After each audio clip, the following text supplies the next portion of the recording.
This is Gene Nathan from Crosstown Conversations, and this is our very first um, online video version of our radio show, which we are now going to keep posting on our website, Crosstown Conversations. So if you found this and you're seeing this, congratulations, you're smarter than me. At any rate, we have some really interesting people on the show today. I know I always say that, but you're going to want to hear what they have to offer because Dana Eness and Maryann Miller with StayLocal are doing a lot to try to promote our small local businesses that we have throughout the city. So that's number one. Two, I hope that we're going to have Gene Meneray, who talks about his organization, Ella Project, which generally offers legal advice to creators, but right now is helping creatives access some of that federal funding that's has been and will again become available. So definitely stay with us, listen up. We may broadcast this same program on our radio show coming next Friday. Today, Friday, Wendell Pierce has my time slot, and I've been listening to his show. That's great too. So definitely tune in at noon on WBOK. Here we go with StayLocal. So today, as we still continue to worry about how our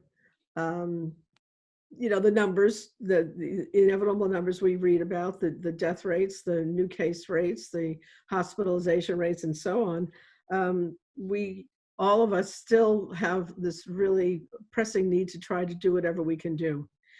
And an organization that I immediately thought of in terms of what they were going to try to do to help us, because there are so many businesses that are affected by this, was the organization that looks after our local business outlets and it is called, well, it's under the arm of Urban Conservancy, but it's called StayLocal.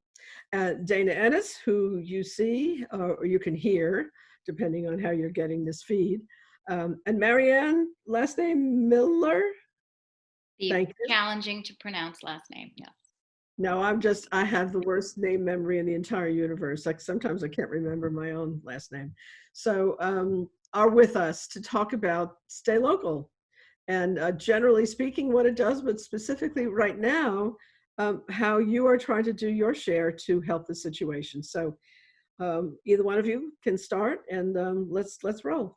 I'll start big and then Maryann can kind of drill down and tell you what is happening right now. As you said, what kind of outreach she's doing to the businesses, what she's hearing, and then what steps we're taking in response to what we're hearing. But just for folks that aren't familiar with StayLocal in general, we've been around since 2003. We were one of the first initiatives of the Urban Conservancy, which was founded in 2001 in response to sort of land use issues and making sure people had the information they needed to weigh in on things that were happening in their neighborhoods. The impetus was the big Walmart on Tchoupitoulas that went in kind of before people who were immediately affected by it had an opportunity to know what was happening there, to including the business owners along Magazine Street to make their voices heard. And so that was the beginning, but by 2003, it was the founders,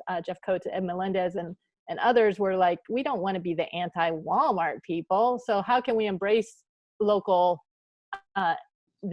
economy and the idea of localism? And so that's where the StayLocal model took root. And it's really about hugging, embracing our local businesses and making them as strong as possible in the face of very deep marketing pockets that our publicly traded corporations have and that they're up against and competing against. Obviously, back then it was big boxes and now it's Amazon, which is the big threat to their very existence, and then overlay that with what we have now with the pandemic. And we understand, as you do too, Gene, that businesses take many shapes and forms. Our creatives are a big part of our local economy, and they're the entrepreneurs that are creating our music and our food and the cultural touchstones that are so important to us.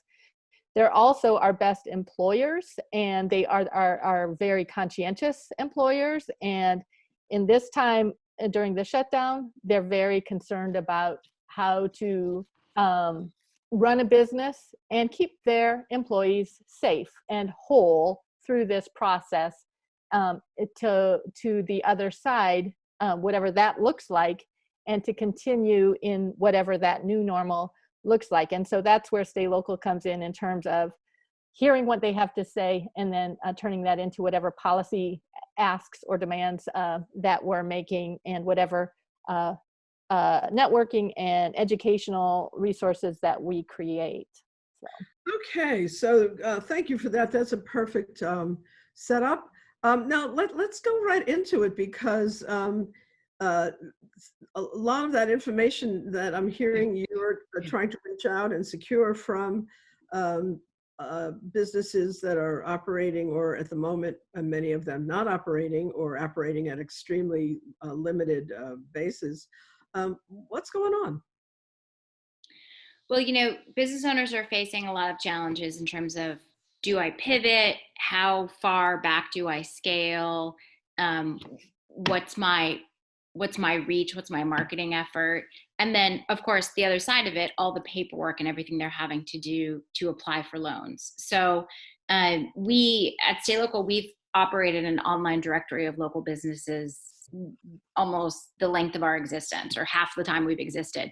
So now here's everyone else, right? And this is great. We have more platforms hosting who's local and who's open than we've ever had before. So we've helped to take a little bit off a business owner's plate by all of us together saying, we're going to use these online resources as ways to know how we can pick up curbside or receive delivery from not just restaurants, bookstores, gifts, places with gifts, all kinds of things.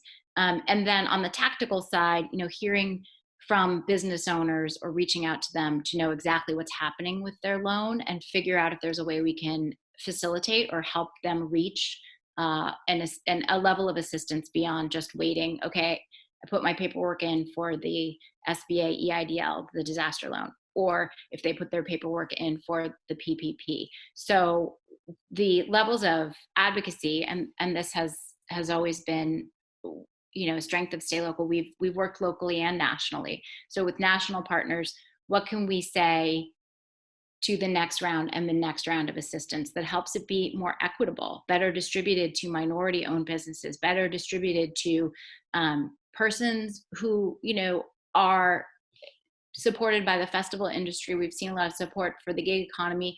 But what about the kinds of things, for example, that haven't been thought of, like the number of businesses that have seasonal employees that are really struggling to be able to conform to a payroll protection program standard, where it's show us your payroll and then do the math of how many people that is. Well, if they're seasonal and they have 4 employees one month and 12 another month, that's egregious. That's more for them to have to think about. So also matching those business owners with some of the assistance that's out there to help with really specific answers. And while we're doing that, we're in touch with everyone all over the country that's doing that, to see what's bubbling up. What are the common sort of challenges that maybe can roll into another stimulus or other types of assistance? I mean, the stimulus, these are loans, partly forgivable, but what about the direct assistance? What about helping businesses of a certain size and under, rather than the SBA definition of small, which is 500 employees or fewer? What about,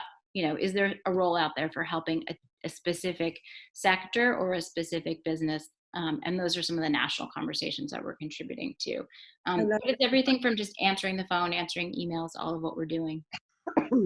But and also, I just want to add my own concern, because an organization like mine, a nonprofit, and even my small, I still have a small for-profit that is primarily certain kinds of consulting work that my husband does. I'm really not pulling in a lot of money from that at the moment.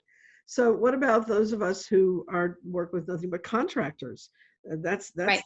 I said this to Dana this morning. This is a real issue. There is a lot of us. I know there's a lot of us. I don't know what the numbers are who can't afford full-time employees and wind up with contractors. And now, mind you, by the time you finish with 2 or 3 contractors, you probably paid a full-time person. But I pull in different kinds of skills. So I have somebody working with me who's computer savvy.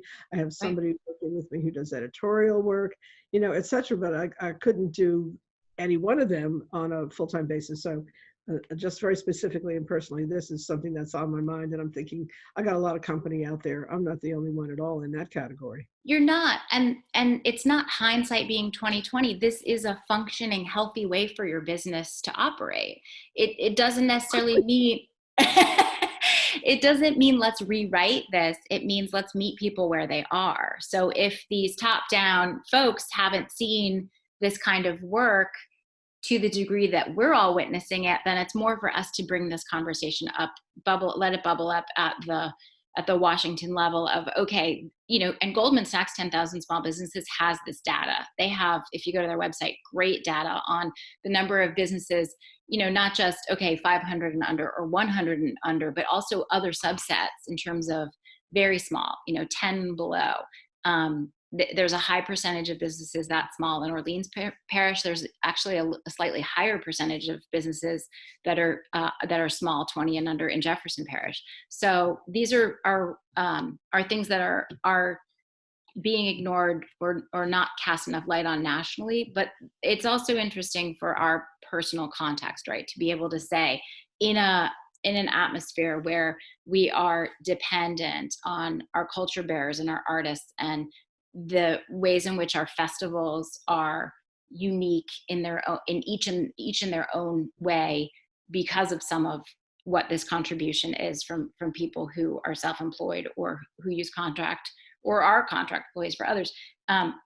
Going into a summer time that is extremely slow traditionally, without an Essence Festival or other festivals. And then, you know, coming into potential hurricane season challenges. Last year, Barry forced us to close our city. That was lost revenue that who knows if people have recovered from still. And we have a warm Gulf early on. And a warm Gulf early on is always a marker for potentially a stronger storm. So yeah, there's also that. Mm-hmm. So is there a way that, even though we're bubbling these conversations up nationally and looking for federal help, if it comes to us in the form of state or municipal assistance, how can we be prepared to then give feedback? This is the best place for this to go. This is how to get it into the hands of the people who need it most. Yep.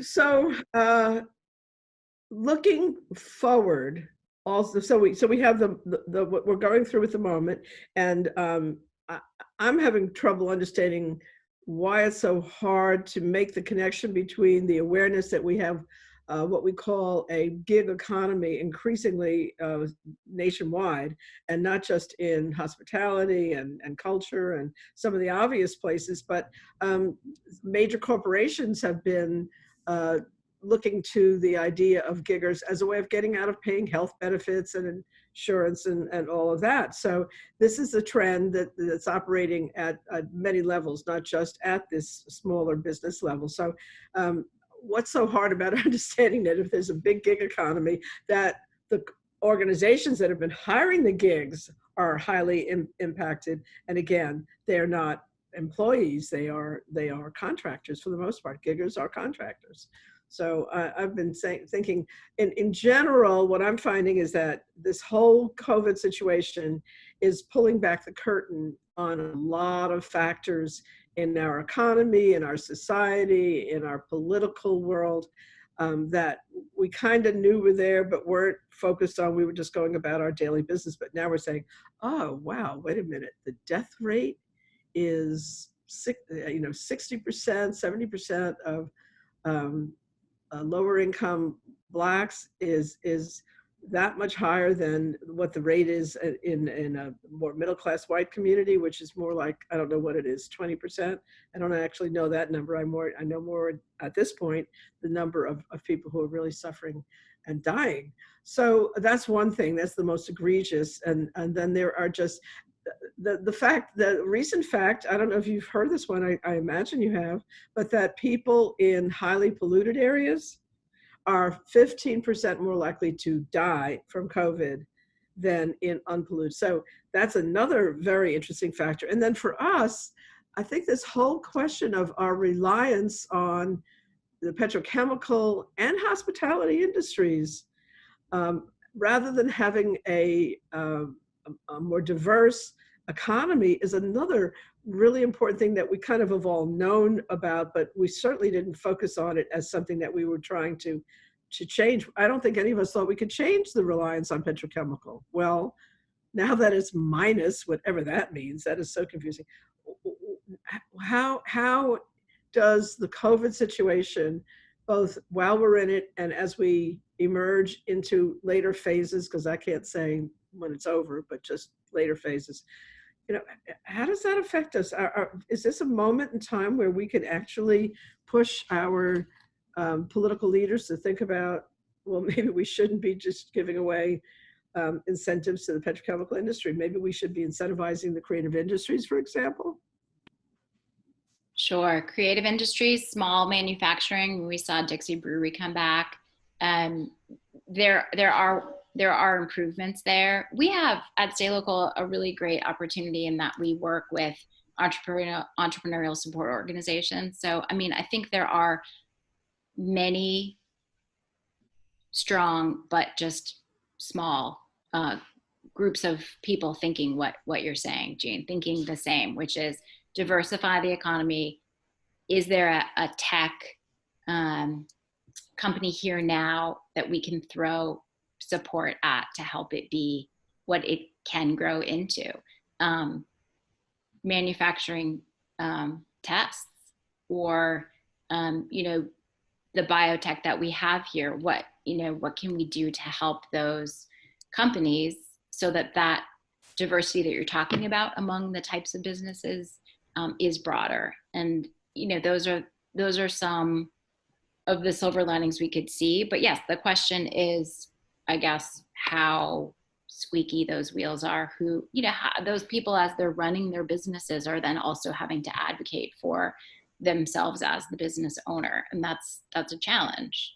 But I know there are at least a couple of tech companies locally that had said early on, how do we pivot from what we were doing to being able to either manufacture, distribute, test, do testing, that kind of thing for the COVID climate as it goes on, in terms of examining, the blood samples from those who have had the virus. It reminds me a lot, the place that we're in at this moment, where most of the small business money is going to pay companies who had employees. So the idea is to keep those employees sustainable in the next few months.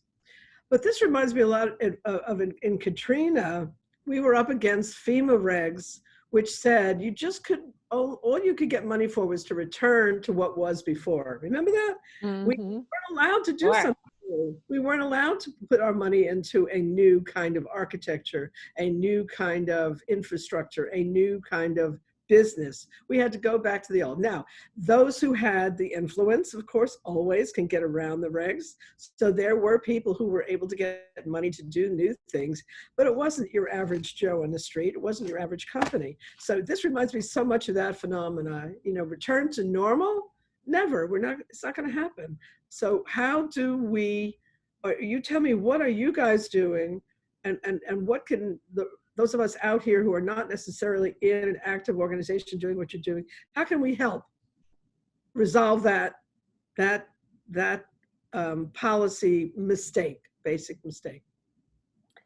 Well, I can jump in here a bit, and then Maryann, you may have some other things. I'm thinking too about everything that was just said, and in addition to sort of that idea of pivoting and sort of figuring out what can change locally to increase our ability to meet the local needs. It fits into a much larger conversation about local self-reliance. And one of our national partners actually is the Institute for Local Self-Reliance, which is an incredible treasure trove of information about different examples of these sort of like impossible David versus Goliath type efforts that various communities have taken, and it gives you templates of like, well, this is what we did in Portland or Oklahoma City or whatever, right down to sort of policy language and that sort of thing that you can borrow and adapt. So on all sorts of issues, not just retail or economy, but utilities, everything about how you can kind of change the conversation. And I think that's really what, if this, like any big disruption, offers is a chance for some harder pushing and maybe some more openness to some systemic change that, as you said, this has laid bare some of those systemic failures, and giving people that have been hollering about various things for a long time a larger audience, because now it's making sense to more people what they're saying, where up until now, for a lot of these issues, people may have thought, well, that doesn't really affect me. Well, everybody's affected right now.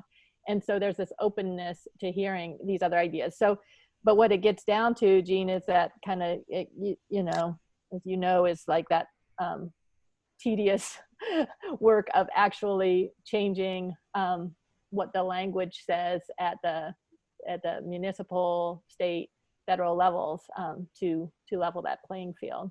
I can't resist jumping in here and calling attention to two factors that are other threads that I think are going to play out at the moment in Louisiana. And I think, Dana, we might have talked about these for 2 seconds. But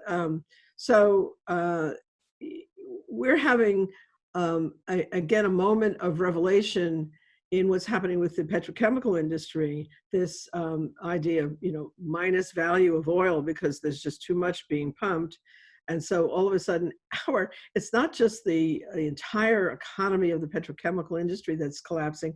The implications for state government are phenomenal, because we've been so reliant on what little money we do get from the petrochemical industry. And I say little because it's not nearly what we should be getting. That goes back to Huey Long. We've been trying to change that for a long time. But you have that factor in play. And then you also have this business of pollution and its connection to health that has been revealed at this moment. So that's another factor. But correct me if I'm wrong, and I don't know how familiar you are with this, but are you aware of that group called Louisiana Together Louisiana? Do you guys know about that group? So you know that they were successful in Baton Rouge to helping the community push back against incentives for ExxonMobil and keep that money in East Baton Rouge for their school system, right? Now, correct me if I'm wrong, to my knowledge, that's the first time there's been any kind of a really municipal pushback on those tax incentives for the petrochemical industry.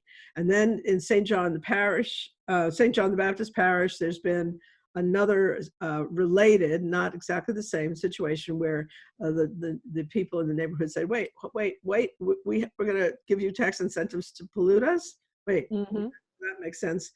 And this group, Together Louisiana, and I don't know enough about them, but they seem to be in the middle of that. So those trends, and then at the national level, you've got some pushback against Amazon's domination in a lot of ways. That's new also, and that is just coming to play as we're into this revelatory period through COVID. And then you have this whole revelation that's going on really about the inequality. I mean, inequality has been the buzzword of the Democratic primaries, and Bernie Sanders has been out there pushing it, and thank God. And okay, he didn't make it into the final run, but he's changed the dialogue. And there are other people out there dealing with that dialogue, including a lot of people in Congress. So those are very important trends that could help what we're talking about. And pulling them together is kind of a monumental and overwhelming job. But you're in the crosshairs of it, you guys. So tell me how you are looking at those trends, because I'm sure you have been, and your more specific job of helping the local businesses here. What are you seeing as how this dynamic is going to go forward? Well, one thing is, well, two things. I just to save us from being too optimistic is realizing too that while we are seeing these opening up of these conversations on these different issues, meanwhile, the petrochemical industry is also looking at these opportunities to change things that they didn't like, and they're pushing back. One of the first things they said was, you know, given that we're under these terrible conditions right now, we are asking that you suspend any and all lawsuits regarding coastal loss against the industry. So we need to be aware of that as well, burbling up, them pushing harder for regulatory rollbacks in order to help them out. But one thing, the opportunity being viewed from both sides of the coin. Exactly. Yeah. We're looking at them, but the other guys with the big operations that have been able to be collecting all those beautiful incentives, but they're in trouble too, and so they're saying, "Oh, let's get rid of those lawsuits. This is good." Not only that, but going back, there was one other point I wanted to make about that effort of Together Louisiana. That was based on a law that I don't know how it got passed, when, and by whom, that gave municipalities the right to say no. Mm-hmm. They're fighting that they're up there lobbying against that right now, which is something to pay attention to, because that was a factor that allowed for a community to say, no, that doesn't to our benefit. That could go away in a second if the petrochemical lobby wins their way. So absolutely. Yeah. And then to your other point is what are we doing is saying, that it is overwhelming, because it is just sort of, all of these different, there are all of these different insecurities, and it's affecting different people in different ways. As I mentioned, the health and the financial and the educational, and, it just goes on and on. But StayLocal, through that lens of through the eyes of the local business owner, the StayLocal member type business, we can look at all of those different, look at those different buckets and those different issues and say, how can, if we can address this to meet the needs of our members, our local business owners, then we're doing a lot for a lot of different people, in addressing a lot of those issues, because you're either an employer or an employee in this world. And so if we can fix things for our local businesses, we're going a long way in addressing a lot of these issues. So I think there is a way to tackle it. And then again, to Maryann's point, to bring these voices up that we're hearing to these different levels, to the state level, and to say, hey, just really elevate those voices so that the responses are fitting the issues as they're happening, and that they're right size for the issues and for the people that are in need of the assistance. So I'm hearing you emphasize elevating voices. Tell me what that means. How are you doing that? Yeah, I'm going to turn that over to Maryann. Sure. I mean, we're working on a couple of different national groups where we are in sort of subcommittees of independent business alliances like our own. And so we would be then bringing these policy recommendations to those who have the experience and the capacity to fold them into things that are more long-term. There are a few different examples, but certainly with regard to municipalities, maybe through federal funds that come through states or not, having more autonomy about saying what kinds of tax relief or reprieve they want to give to a business. In neighborhoods where maybe you have, a small band that's got social distancing between it, and a band can social distance if it's, 3 or 4 or 5 musicians, and do something let's take Bayou Road as an example, because that's what I'm very familiar with. I live near there. Why can't we do an event on Bayou Road not unlike some that we've done in the past, where we're not trying to build a huge crowd and people can do social distance. It requires discipline. It is still, there's a threat, but rather than just saying, okay, we can't do any outdoor cultural whatever, why can't we be thinking about how do we spread out and do smaller events in neighborhoods around commercial corridors, for example? Surely has that occurred to you guys? There is, I think that is exactly when we talk to business owners about, once we can, how does that look? Because that's the slow unfolding. Eventually, the issue obviously right now, of course, is that idea of, it's kind of like the bright lights, big city, or if you build it, they will come, is like, if you create a venue encouraging, is the discipline there? And is that just sort of giving people permission or a false sense of security? So it's like, like, I love the mayor's refrain, I'm driven by data, not by a date. And I think that's that same thing, is if we can be disciplined enough to say, what is that number? It's a single digit when new cases are coming up in the single digits. We're getting lower in the number of cases if we test like crazy. And so we know that the case number is accurate, but we're just not there yet. So to do anything, I'm just, that spike, we only had 47 new cases in the last 24 hours, but 23 deaths.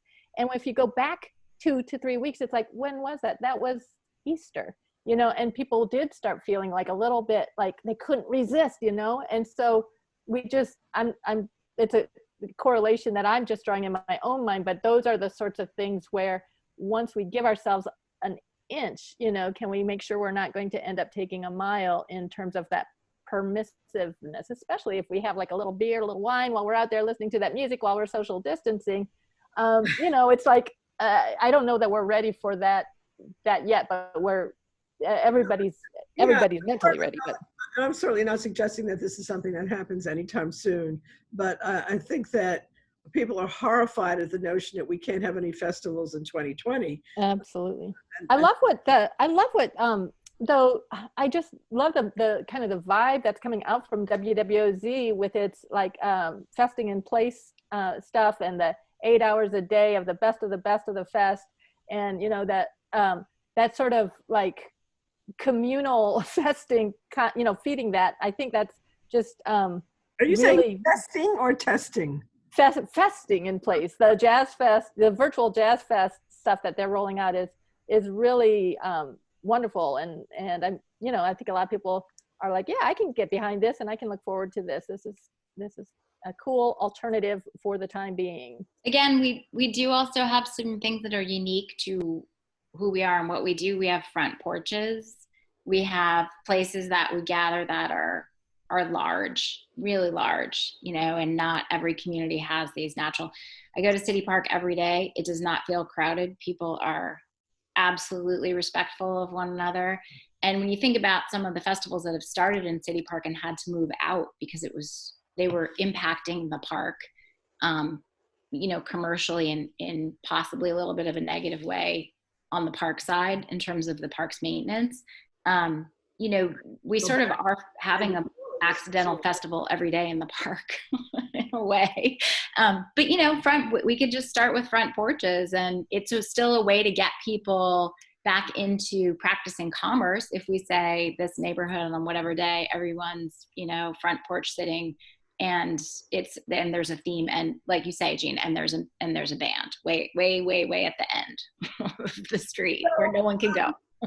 I have been absolutely undisciplined in allowing our interview to go on about 3 times as long as I was supposed to.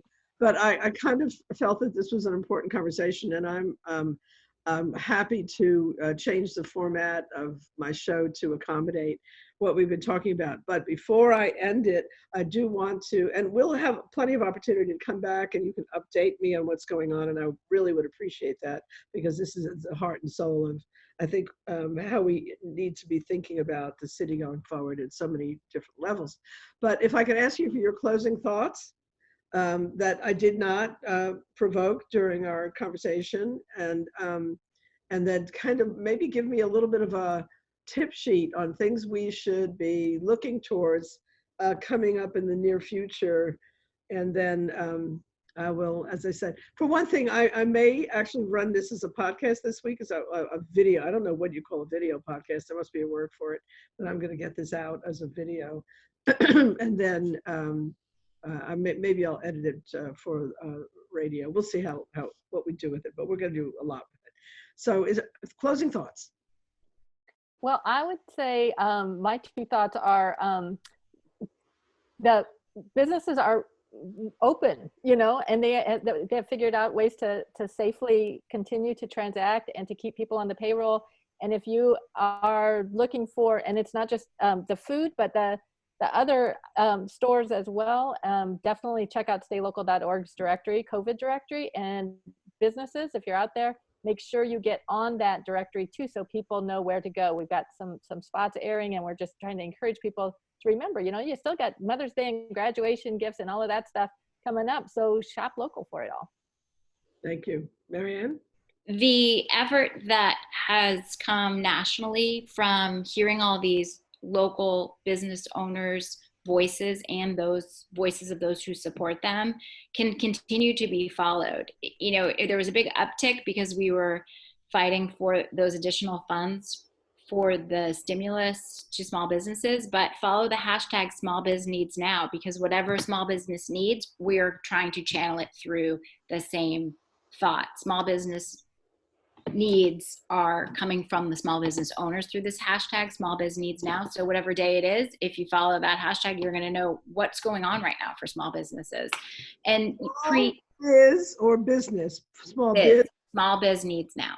Biz now. Okay, thank you. And pre-coronavirus, StayLocal had always said, when you go to click that Amazon button, those funds are gone. You can't get them back. Reconsider when there is something available locally. And now that there are so many more people delivering and offering different types of customer service, if you just shift 10% of your shopping permanently from here forth, 10% absolutely consistently local, the impact that we'll see in a few years will really be something we can measure favorably. Thank you for that. Thank you for both of those, ladies. So this has been Dana Eness and Maryann Miller with StayLocal. I can't tell you how much I appreciate what you all do. And by the way, I just want to mention, just for your information, that the Creative Alliance of New Orleans, in partnership with you and other organizations, is doing this basically virtual tours of art studios and galleries to try to keep the arts in front of people, and actually to help them understand what artists are doing, and maybe as a way of either acquainting or reacquainting them with the work being produced here, so that, again, we can sell local art, because that's an important thing also. Thank you so much, and stay at it. And thank you. Yeah, thanks, Gene. Further conversations with our audience and supporters of our local economy. Bye, guys. Gene. Bye. Of the Ella Project, which has been involved for quite a while now. I don't know how many years, he'll tell me, in helping people in the cultural community. I would say with some emphasis on musicians, handling the legal work that has historically been a real hindrance to the careers of people, culture bearers and musicians and others in the city. So right now, their services have, of course, come into play even more than ever. And Gene, I wanted you to share with us how you all are trying to help in general, and then specifically right now for COVID. Sure. So yeah, Gene, as you said, the Ella Project has been working in pro bono legal assistance and arts business development here in New Orleans for many years. First is when we were involved with the Arts Council, and then in 2016 we spun off to an independent organization. So what we're doing right now, first thing that is what we've been doing, which is by direct one-on-one legal assistance for artists and matters of contract, copyrights, trademark, etc. That continues. And, there is still work that is going on. There is still a need for people to have their legal ducks in a row, and people are looking to sign new deals and continue to move forward. That said, we all know that especially the life of a touring musician is pretty much ground to a complete halt right now. And New Orleans music economy, more than most cities, is based on live performances. You know, we've never been a recording town. We're not a recording town now, and we never probably will be. So the vast majority of our musicians make their money by playing live, and no one can play live anywhere in the world right now. So this is a significant problem. So we've twirled our resources a decent amount towards helping these artists and musicians, filmmakers, whoever it may be, in figuring out a way to access a lot of the government relief programs that have been set up. And what we found is that, you know, this is the first time that self-employed musicians, to my knowledge, have been able to apply for things like unemployment before. It used to not be a thing. So wasn't really set for them to do that, and through no fault of their own, the state unemployment office was just completely overwhelmed with calls. And so it's been good for us to be able to provide a resource where people can talk to somebody, because they're not one of 200,000 people trying to call the same number to talk to, you know, a handful probably of unemployment specialists who work for the state of Louisiana. Yeah. So it's been really good to have someone that they can talk to, and that's been us. And we can explain how the system is working right now, what they need to do.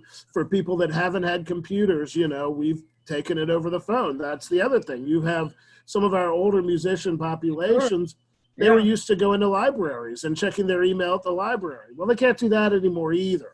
So, you know, it's literally been sitting there talking to him on the phone and saying, all right, I'm going to fill out this form for you. Let's talk it through, because they don't have access to a computer, and the phones are so jammed up at the state. So, you know, that's one way that we've been able to help right now, and just also provided a lot of information. You know, there's a lot of funds out there, but the funds get tapped really quickly. So artists need to move quickly. You know, there was one that was announced yesterday morning. Go ahead. I was going to stop you right there, because that's something I've been worried about. Is there a sense that the money's going to run out, and so you better get in queue now? Or is it sufficient that even if you don't apply immediately, and I'm sure there are a lot of guys who and women who are unsure of how to do this, who are not moving fast? I mean, for private foundations, yes, 100% the money will and has run out in multiple ones, as we saw yesterday with a program that was targeted for jazz musicians. You know, it opened at 9 a.m. in the morning and it closed at 11:59 that night. And they didn't expect it to close at 11:59 that night when they first announced it, but then they found out, oh my God, we're so overwhelmed, you know, we're already out of money. And so for anyone who's applying to private relief funds, yeah, get it in immediately, because we're seeing funds that are open for 1 or 2 days, and then they're just out of resources. You know, they're starting off with good. They're not starting off with $5,000. I mean, they're starting off with hundreds of thousands of dollars. But because we have, you know, a global issue here, the demand is just so great. Now, you know, for government, it's a little bit of a different story. I mean, right now there are the ability for these government funds to run out as well, but Congress can go back into session when they do and just appropriate more money. So, you know, what you may see there is just a lag. I don't anticipate that the United States government is going to just stop paying these things out altogether.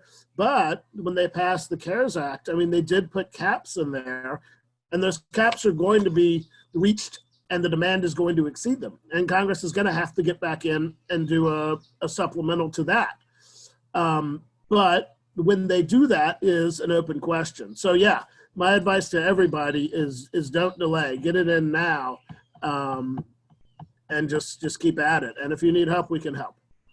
So give me just kind of a highly simplistic outline of what you see as the key sources that are available, and to give people just a little bit of a comfortable notion of how what it is that's out there, and how to go after it. Yeah, I mean, I think the key source for especially independent artists right now is the unemployment, which has been supplemented by the federal government, because you've got the federal government kicking in $600 a week for a maximum of 13 weeks. So you're talking then $2,400 a month for 3 months, so up to $8,000. The most generous private foundation fund that you're going to see is not going to be able to do that. There's no way that any foundation fund is going to be able to pay out $8,000 to all the out of work independent artists right now. The largest fund we see there is that are national funds are $5,000, which you're seeing with some of the local funds, which have done great work and have put a lot of resources in the community that the Jazz and Heritage Foundation came up with, the Business Alliance came up with, et cetera. Those are like $500 and $1,000 funds. That's very important, especially because it got the money flowing quicker than the feds did, because the feds had a lag. But at this point, now that the federal unemployment money has reached the state coffers and they are beginning to distribute it, that's definitely the best option for an independent artist. For sole nonprofits, it's the Paycheck Protection Plan, where they can get payroll covered. The application is a little bit wonky, and it has to run through your existing bank. But for all small businesses and nonprofits that have payroll, that's the way to go. So I think really what we see is that despite the overwhelming desire and the work that the private philanthropic community has done, it's just too big a problem. The only real way to actually adequately get money in the hands of the people that need it right now is through these two government programs. So I have two questions about that. So you're saying unemployment in one case. So that means, doesn't that require the predicate of having been actually employed as opposed to being a contractor? Not right now. It used to. And that's the way that it has been from time immemorial. But because they realized that so many independent workers, whether they be artists, whether they be construction workers, were out of work these days, they have changed the system. So you do have to have had gigs before. You can't be like, well, I'm a musician, and they're like, well, where have you been playing in the last 3 years? And you're like, oh, I haven't played anywhere. Okay, that's something that you're probably not going to be able to get much out of. But I'm a weekly musician. I'm a musician who had weekly gigs. They paid me in cash. Here's my records, even if you don't necessarily have tax forms from that club, because a lot of clubs, let's be honest, did not put out 1099s to all their musicians. Should they have done this? Yes. So if you don't have income tax filings, you can still apply for this, is what you're saying? That's absolutely correct. Yes. That's very important. Yeah. Yes. Now, on the payroll protection, again, and you and I talked about this a little bit, since I have the problem of having not been on payroll for a while. I was trying to figure out, is there anything there for me at all? And no, the answer is no, that for that particular program, you really have to have been in a W-2 status as opposed to a 1099. Is that right? I mean, it's complicated. There is ways to do it if things were 1099, but you had to actually be paying yourself. So even if that organization was being run where, a small business where it wasn't necessarily set up where the person was taking a salary, they were taking more of what we consider an owner's draw. And they weren't getting a biweekly paycheck or something like that. You can still apply for that, but you do have had to have had payroll in the last year. And it is potentially a little bit more complicated. It's certainly the program, it's easier to apply for if you're just applying for your W-2 employees. So interesting, not to make this personal, but every time I took a small amount of money, because I was just really had to, I try to leave all the money in the organization and pay others. I've called it partial payroll. So I viewed it as money against the payroll I should have been getting. Does that count? Maybe. I mean, it's worth talking to your banker about. Okay. All right. So how do you see this going forward? You said you think that there's going to be another, and everybody's assuming that there's going to be something further coming from Congress, at least once. But then what?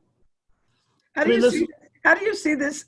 How do you see the transition into the, I don't want to call it post-COVID, but let's say the next phase, whatever that happens to be, when maybe some states start reopening some essential businesses or non-essential businesses? How do you see the next phase? I mean, I think that's the question that we're all asking right now. I mean, I think focusing from the arts and culture sector, you're going to see something that is a slow rollout, and you're going to see, you're not going to see 20,000 arena concerts back in the summer. It's just not going to happen. People aren't going to be comfortable to do it, and the promoters aren't going to be able to put things out there. So do you start to see rollout for live performances that is more, a 50-seat venue, a smaller venue? Does this mean for a lot of the clubs in New Orleans that traditionally have not charged cover charges that we go back to that model, because there's only a certain number of tickets that you now have to have, because you have to have a much tighter control on your occupancy? Is this basically looking at, every venue that opens up, they have a maximum number that the fire department sets? Maybe it's 300 people. Does this now become something where, okay, you can reopen, but you can only have 100 people in a 300-person venue, or 75 people, something like that? I think that's pretty possible. So what does that do for our large festivals and even smaller, local festivals? I think it's a very good question, and I think it puts Louisiana in a much more complicated position than it puts other states in. Yeah. But it doesn't mean that it's an impossible hurdle to overcome, but it does mean that business models need to change a little bit. And it'll be interesting to see 5 years down the line how the business models have reacted to this and how they have changed. Because we know people are going to want culture, they're going to want experiences. But we also know that at least probably for the next 12 months, they're not going to be able to get them exactly the way they were on February 1st. So how are you all must be thinking in terms of Ella Project, and how you, among all of us, may be changing your model for how you're going to deal with this universe. Are you presumably you've started to think about that? Do you have any kind of hints as to how you feel like that's going to go?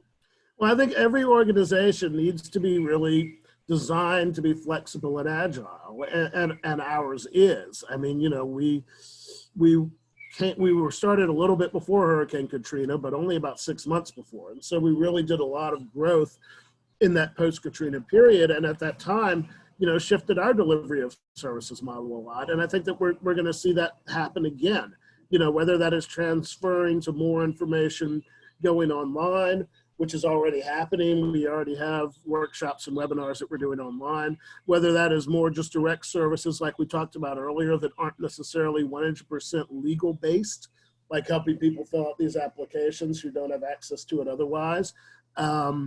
These are conversations that I think every organization is having with their senior staff, with their board, with their funders. What does grant funding look like as as foundations may look to shift some of their funding priorities around a little bit? Do organizations that don't change get left behind? I think they probably will. So this is why running a quick and agile organization that can change with the times is crucial for survival, whether it's for-profit or nonprofit right now. Yeah, it's the first time in 10 years that I've been thinking, well, maybe it wasn't such a bad thing that I had almost no staff, because I didn't have to figure out how was I going to try to keep my staff going with all our resources diminished. So if you were to put and we're going to be out of time pretty soon, but if you were to put your positive hat on this, where do you see the silver lining, if any? I mean, I think that what we've seen from previous disasters is that culture is so important to people, and there's such a need for it. And you see it right now with all the streaming concerts that are taking place. You see it right now with the virtual art markets that are taking place, is that regardless of what our lives look like over the next 6 months, that the culture, especially a beloved culture like the culture of New Orleans, is going to play such a huge role in people's mental well-being and the return to whatever sort of sense of normalcy they can have, that I think it's so important for the creatives to keep working and to be ready, because the general public's going to need our services. They're going to need our work just to Very make well themselves said. feel whole. And you know, there's an article in the New York Times this morning. I barely had a chance to look at anything, but I did grab this one piece that was written by somebody who had had the virus. And what he was talking about is how much more complicated recovery after the virus is. And one of the complicating factors is psychological. So there are literally symptomatic issues that linger for weeks. That have not been really, that narrative hasn't been told. So the assumption is 14 days after you've first been proven negative, that's pretty much it. But no, these people are experiencing symptoms kind of cyclically going on for weeks. So that's causing anxiety and depression for them. And so I think that the need to address how people feel and think about their place in life at this point is going to be a part of what you're saying. They're going to need our music, our culture, and Ella Project's going to help try to make sure that the musicians are in a position to do that. I can't tell you how much I appreciate what you do, Gene, and your openness and willingness to help other people all the time. You've always been that way. And I'm glad that you and your organization and your people are there. So thank you so much. And listen, you come back and tell us anytime you want about things that you feel folks need to know. Welcome you back on the show anytime you need to share something with us. Thank you, Gene. You've always been a great friend and supporter, and we appreciate everything. Thank you so much. All right, you take care. All right, Be safe. Stay right there on that porch. You got it. Okay, bye-bye. Bye. I think you might have found that just a little bit interesting and helpful, but here's what's really key. Listen, you stay safe and healthy at home. This isn't going to be over so quickly as some people around the country think. So it's really important. Staying at home, sheltering in place, and testing. Those are the key words for the moment. Please pay attention and do that for all our sakes, your family, you, and everybody else. This is Gene Nathan. It's Crosstown Conversations and WBOK, what New Orleans is talking about.